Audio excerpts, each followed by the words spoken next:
senator, and I can't even imagine for me, a lot of these people were, it's hard to come forward and speak about your story, and not even that, a lot of these women have not pressed charges, right? So it's not even it would be not on their will to come forward and share their story. It would be as if we had summoned to these hearings to speak about something that's very personal, and I'm sure hard to speak about. So, and then not even that, Al Franken himself did say before, he said, I would like the ethics committee then to open up a hearing on me. He did say that before. But they didn't. No, but they didn't. 20 Democrats pushed him to resignation. Who was the majority in the Senate? Well, I'm just saying. I'm just saying. The majority in the Senate currently is Republicans. That means the Republican chair of that committee chose not to open up an investigation on him. Right, but I don't think it was necessary. I think where I wanted to mention this as we were talking, there was an interview that Paul Ryan had done with I think it was Politico. I can't remember specifically what the publication was. Yeah. But they sat down with him. They were talking about Al Franken stuff. They talked about Roy Moore, and then of course they get to Trump. Well, Paul Ryan does speak out against Roy Moore. Yes, exactly. So he talks about how he believes that Roy Moore should step down because he was talking about. There are many prominent Republicans. Yeah. Right. Agreed. And so he was saying, here he's like, the members of Congress should be held to a higher standard, right? He said, we have great power here. We represent the interests of many constituents across the country, and so we should be held to a higher standard, and we should be setting the example of people, right? Yes. So for me, this is why I believe Al Franken did resign and should have resigned, right? Is because this has come out, and these are not the morals and values that a sitting senator should embody. So do you think that these are the morals that he carries today? I don't know, right? Right. So that's why, and this is kind of like the question that we had: do people change, right? Well, but this is the thing. Also, it's on the flip side. There are maybe equally as qualified or even more people who do not have a record like this. Because now, for me, as a female, how could I believe that he's going to be advocating on my behalf? But that's a track record.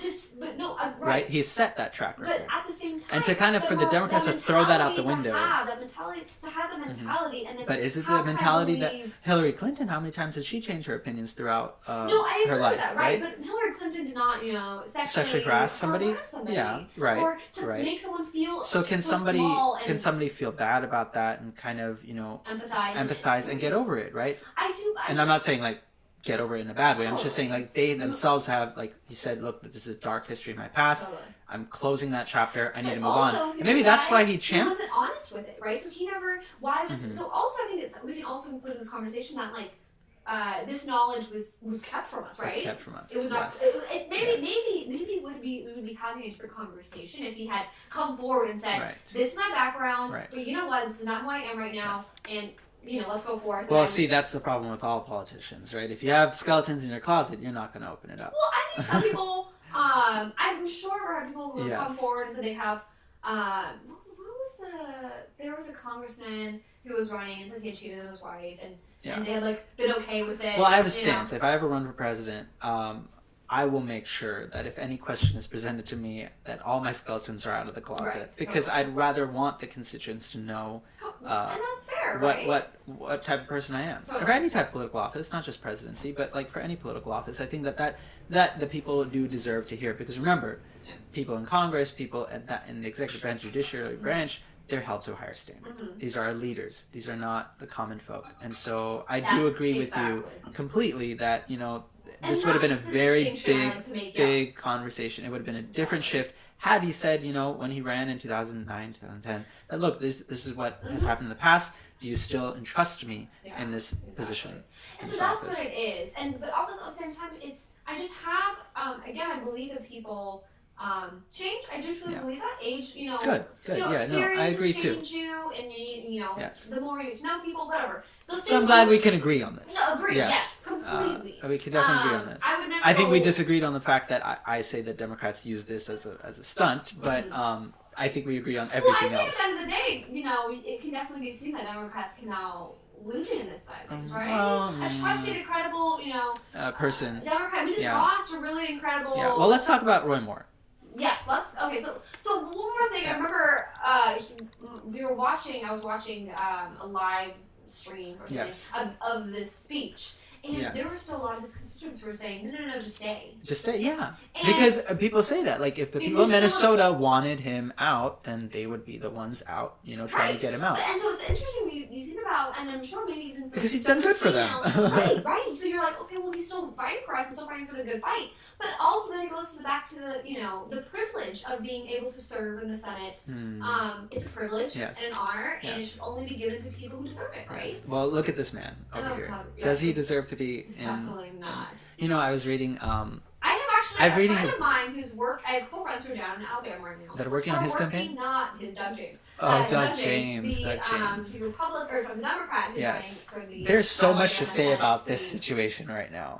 Because as a Republican, I condemn his actions. So, right. And... Because these children we're talking about. So now we're going beyond just sexual harassment. We're talking about pedophilia. Exactly. So we're talking about this man, and he talked these weird comments where he said, I would ask permission from their mothers. Yes. It's kind of weird. weird. Well, now let's talk about this from Daddy Trump.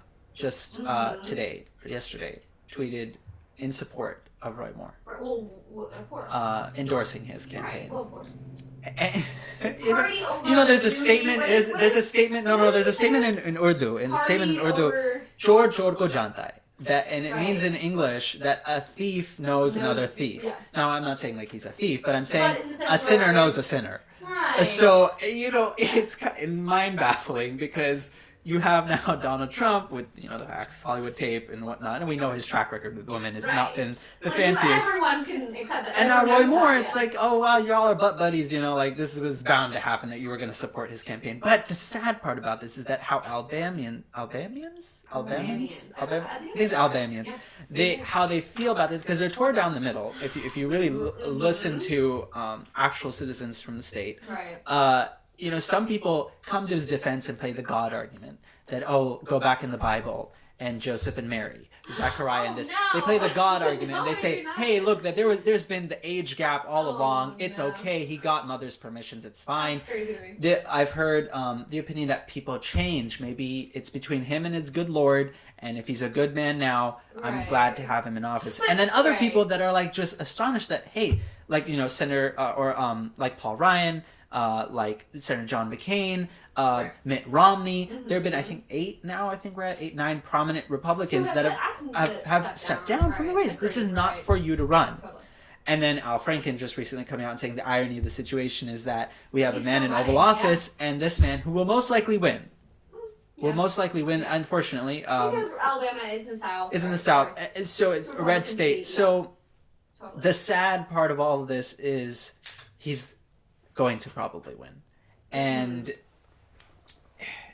you cringe at this thought. Yeah. Because where's the accountability? Where is the accountability? Totally. And so the accountability is within the party, right? So we were talking before. And like I'm saying, the party, to be fair, like there have been so many Republicans that have said this, but then when you have the leader of the party, President Donald Trump, endorsing this as if it never really happened, like, he didn't sexually harass anyone, just sweep it underneath the rug. You're like, oh my God, how bad! It's almost like Donald Trump is saying, "Kick me out of office." So I had this interesting thing where I was going back to when I was talking about the Paul Ryan interview, right? Yes. So Paul Ryan was talking about how he was disgusted about more and more business, and he was talking about how, again, I was saying before, we have a higher standard for those who serve in Congress. Any level of government. Any level of, right, exactly. Any level of government, because you're representing people and you're representing their interests. And it's an honor to be also, governing. And so... And then, so then the journalist then goes and says, okay, right, so Roy Moore does not deserve to be able to serve in the U.S. Senate. And he said, yes. Okay, so then what about Donald Trump? And he just says, well, you really can't compare the two. Yeah. Paul Ryan says that. Yeah. And I'm just like, it's just so funny to me how, oh God. That's an amazing photo. So when they're talking about it, he said, you really can't compare the two because... he said, I can only speak about the Congress and everything. And it's so funny to me. Right. It's government. And not even that. It's a higher level of office. Yes. So you would think that even respect would go to Look, the I person really liked him. sitting in the Oval. Oh God. I really liked Paul Ryan until he started being. A lot of people did. But then when he was a sellout to Donald Trump in his campaign, that's when I lost my respect in him. Totally. I think that's when a lot of us on the Republican aisle felt that he has no morals and he's just wishy-washy. Spineless. That's the word. Definitely. Because he was every time he'd get on TV, I was like, man, this should be our next president. I know you disagree, but as a Republican, I was like, this man has the ethics, has the ideals, and then he was spineless when it came to Donald Trump. And was it like, did Donald Trump have something up his sleeve against you? Like, what really was it? What was the backstory behind? Well, it was because they want Republicans in their minds are like. A Republican office regardless of their... Yeah, we can pass as many legislations as we want, which, by the way, we have. Well, but not really. But also at the same time... Oh, in Congress, yes. But not really. But so then, a lot of failed ones, though. Yes, But then, that's the thing, though. It's like, Paul Ryan... He has not been holding himself accountable, right? So he'll let some things slide by, but then so it's very picky choosy, and so then I think that speaks a lot to the Republican Party right now, and I think a lot of even Democrats who, old school Democrats who did feel that there was bipartisan, they believe in bipartisanship and they believe that working together is important. But I think a lot of respect is being lost for the Republican Party because a lot of times now it's party over constituents now, right? Yes. And that's scary, right? Because at the end of the day, this all boils down to constituents, people who are voting for you, but also like who you're representing. Well, I mean, that's where you have 2018, right? Democrats are going to do a big push this coming year.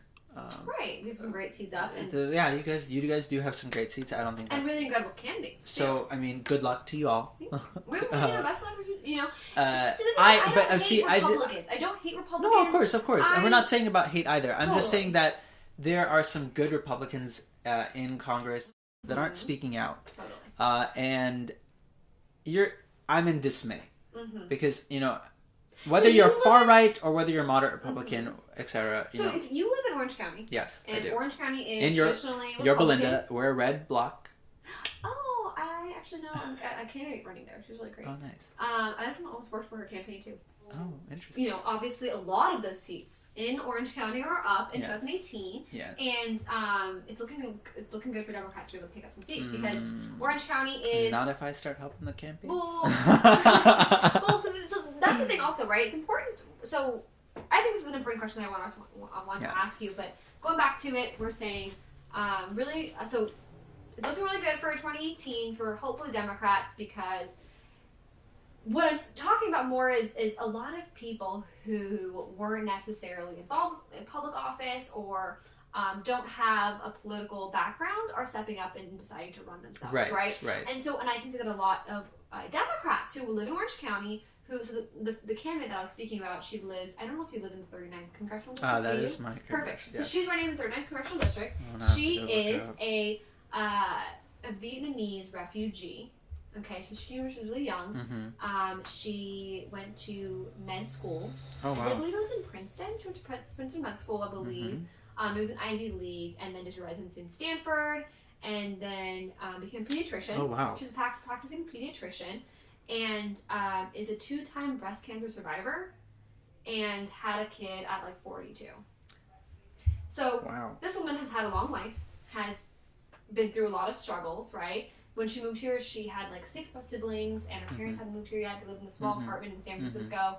So she struggled. Yeah. And I remember when I spoke to her, I said, you have done enough in your life. And the feeling, the thought that you even feel the need to step up and say, hey, I want to help my community, is incredible, right? Yeah. So for me, even if she was a Republican, I would be like, that's incredible what you're doing. Of course, I know. She's been through a lot. Right, not even been through a lot, but, you feel like, you would think that, I am done. I have dealt with life, and I feel like I put my effort in. This is my time to, rest now. Totally, and she's like, no, ready. I'm just going to run for public office and try and help as many people as I possibly can get health care. I have admiration for her and I can say that, as a human being, that's very admirable. Exactly. For her to do that. So for me, I'm saying, I still hope the seat goes to a Republican, but you know. But don't you see how something's wrong with that kind of mentality? Where like I would be okay with a Republican who's really incredible ideas. Yeah, of course. If she has incredible ideas, and again, I don't know her platform. If she has incredible ideas, then I will not be shy away to say, vote for her. Totally right. So that's what we can agree on, right? But, because look, at the end of the day, we have principles that we live by. Yeah. And this is the problem with politics today, because we've forgotten about the principles that we live by, party over party, or a party over policy, or party over constituents. We blurred the lines. Totally. We've literally blurred the lines. So for myself, and this is myself. Right? Yeah, it's bargaining. Yeah. For myself, it's, look, these are the principles that I believe in, that I live by. That doesn't mean that somebody else's opinion doesn't count. I respect their opinion, and if it matches with my principles and my version of what I see as a perfect democracy, I did not vote for Trump.